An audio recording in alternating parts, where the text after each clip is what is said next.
Hello class, it's Mr. Kaplan here again, and today I'll be looking at converting from metric to imperial and imperial to metric. So as I mentioned in the previous lesson, here in Canada we use what's called the metric system, and in places like United States they use the imperial system. So what we're going to do today, we're actually going to look how we can convert one unit to the other. So for example, when you go down to the United States and you're driving and you notice everything's given in miles, okay, you'll know how to convert it into kilometers just by doing some simple calculations here. All right, so that's what we're gonna look at in today's lesson. So when we're dealing with imperial and metric conversion, we're gonna approach it the exact same way that we were doing using the imperial to imperial conversion.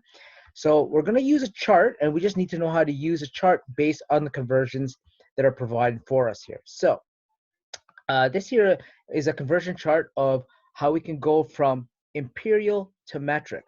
So anytime you're going from imperial to metric, and an example that I'm going to do here is something that you're familiar with, okay, is dealing from feet to meters, because we understand what meters are. Okay, what we need to do when we're going from imperial to metric is that you're always going to be multiplying. So if I'm going from feet to meters, so for example, if I want to figure out, how many meters there are in 5 feet, okay, I'll be taking the number of feet and then multiply it by 0.3048. Okay, so that's when I'm going from feet to meters. Okay, and when I'm going from meters to feet, okay, what I'm going to do there is that if I'm given the number of meters, I'm going to be dividing it by 0.3048. Okay, so just like the previous lesson, okay, we're going to approach it the exact same way. So basically, the easiest way to remember this is that when you're going from imperial to metric, you'll be always multiplying. Okay, in the same token, if you're going from metric to imperial, you'll always be dividing. Okay, as long as you use the conversions in this chart, that's exactly what you'll be doing. All right, so let's take a look at examples so you can actually see numbers with the questions that we'll be looking at. All right, so let's take a look at the first example here. And what we want to do here is to go from inches to centimeters. So since inches and centimeters, that's going to be measurements for length there. So if you take a look at the chart, you notice the conversion that we have there is 1 inch is equal to 2.54 centimeters.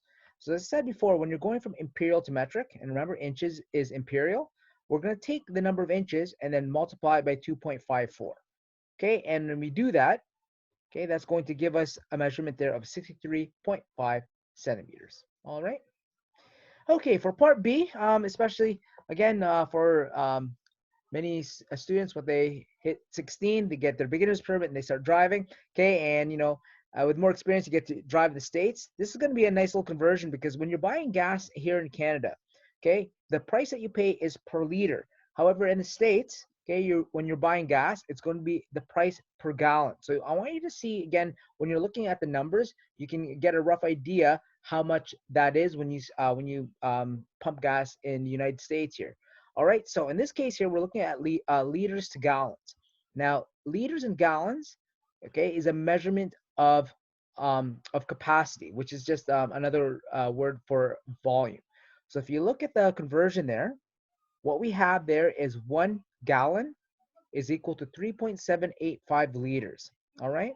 Now, if you take a look at the conversion, okay, notice that we are now going from liters, okay, to gallons. All right. So what we have to do here is to take the liters and then divide it by 3.785. Now, as I said before, with a chart, an easier way to remember it is that since in this case we're going from metric to imperial, we will be dividing. Okay, so that's just another quick way to do it. Okay, so 55 liters is going to be equivalent to 14.531 gallons. All right. So you've seen two types of conversions already based on units that you're relatively familiar with here. So the next one over here, we're now going to look at meters to feet. So in the example that I did prior to these examples, okay, I did a conversion from feet to meters. So this one here, we're going from meters to feet here. So if you take a look at the conversion, since I'm going from metric to imperial, I need to take that 10 meters, okay, and divide it by 0.3048.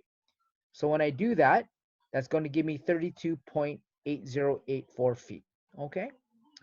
All right, now here's another one that people tend to use when they're describing how much they weigh here. People tend to give their weight in pounds, okay, which happens to be an imperial unit, okay. But here in Canada, okay, we use kilograms when we are when we're um, describing our weight here, especially if you go to your to the doctor's office, they will weigh you in kilograms. And for example, if you're buying things in the grocery store, things are in grams and kilograms. So again, just to familiarize yourself with the two units. Now, for this one here, if you take a look at mass over here, we are going from pounds to kilograms here. So if you look at the conversion, the short form for pounds is LB. So since I'm going from pounds to kilograms, which is imperial to metric, we're going to take the number of pounds and then we're going to multiply by 0.454. So when we do that, that's going to be equivalent to 54.48 kilograms. All right. So you've seen some basic one-step conversions here. And the next thing we want to do here is to take a look at the conversions when it comes to temperature. So as I said in the previous chapter, when we're looking at temperature, both in imperial and in metric, okay, they both use degrees. However, it's the units that are different. Okay, so here in Canada, we use degrees Celsius. Okay, and in the United States, they use degrees Fahrenheit. So we're going to learn how to convert from one to the other here. And basically what we have here, we just have a formula where you take the unit and then you just do the conversions accordingly here. So it says here, the average fall temperature in Hamilton is 19 degrees Celsius. So what we want to do here is to figure out that same temperature and express it in Fahrenheit. So all we have to do there is we need to take the 19 degrees Celsius, okay, multiply it by 1.8 first, okay, and then take that and then add 32 to it. Okay, so when we do that, that's going to be equivalent to 66.2 Fahrenheit.